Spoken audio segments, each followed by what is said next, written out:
Ya, hari ini saya mendampingi Bapak Presiden untuk melakukan pertemuan bisnis antara Bapak Presiden dengan 3 perusahaan Jerman. Yang pertama itu adalah BASF, dan yang kedua adalah dengan Eramet dari Prancis, dan yang ketiga adalah yang VW. Tadi dalam pertemuan BASF menyampaikan secara langsung minat investasinya kepada Bapak Presiden Jokowi untuk melakukan investasi di Maluku Utara dalam rangka pembangunan ekosistem baterai mobil yang kurang lebih sekitar investasinya 2,6 miliar US dollar.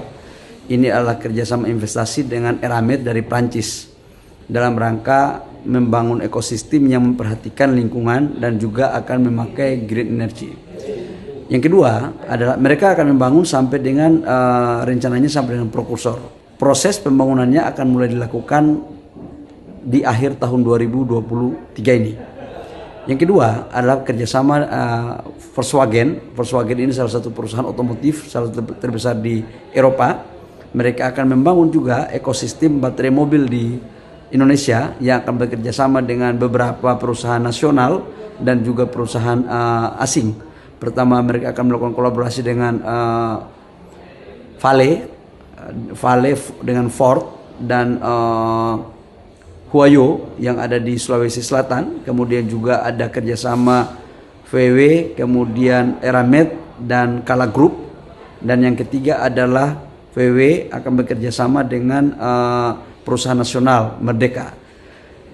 Poinnya juga akan sama ekosistem membangun baterai mobil, cuman ada yang langsung melakukan investasi GV dan ada yang menjamin suplai bahan baku.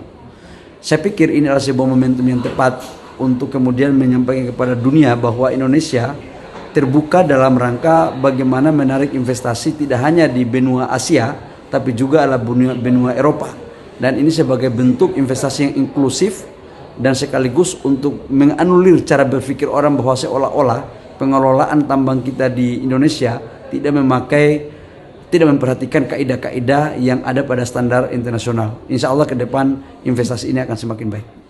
Kemudian untuk realisasi investasinya sendiri Pak, akan kapan di tahun ini? Kita akan rencanakan semua di tahun ini akan mulai berjalan.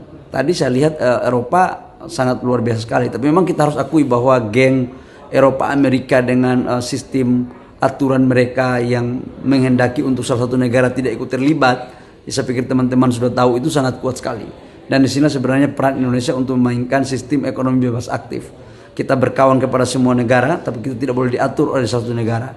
Dan di sini esensi arahan Bapak Presiden tadi menyampaikan bahwa kita harus menjaga betul agar investor semuanya bisa masuk ke Indonesia dengan baik. Terakhir Pak, kan Indonesia akan memasuki tahun politik. Tanggapan dari Presiden sendiri untuk menanamkan modalnya di Indonesia seperti apa? Ya, mereka percaya sama Indonesia, tapi hampir semua pengusaha di Eropa di mana aja nanya, siapa the next yang akan memimpin Indonesia? Apakah masih sama komitmen dengan Bapak Presiden Jokowi atau tidak? Itu memang menjadi pertanyaan untuk kita. Dan saya pikir kita harus mampu bekerja sama, mampu meyakinkan para investor bahwa Indonesia ke depan akan baik-baik saja. Artinya siapapun pemimpinnya, tapi itu sebuah tantangan yang kita harus jawab bersama. Saya tidak bisa terlalu memberikan harapan palsu kepada teman-teman investor, tapi satu hal yang saya yakinkan bahwa sampai dengan sekarang Bapak Presiden Jokowi itu sangat konsisten dan kontinu dalam rangka menjaga investor dari semua negara dan terutama bagian hilirisasi khususnya di ekosistem EV baterai.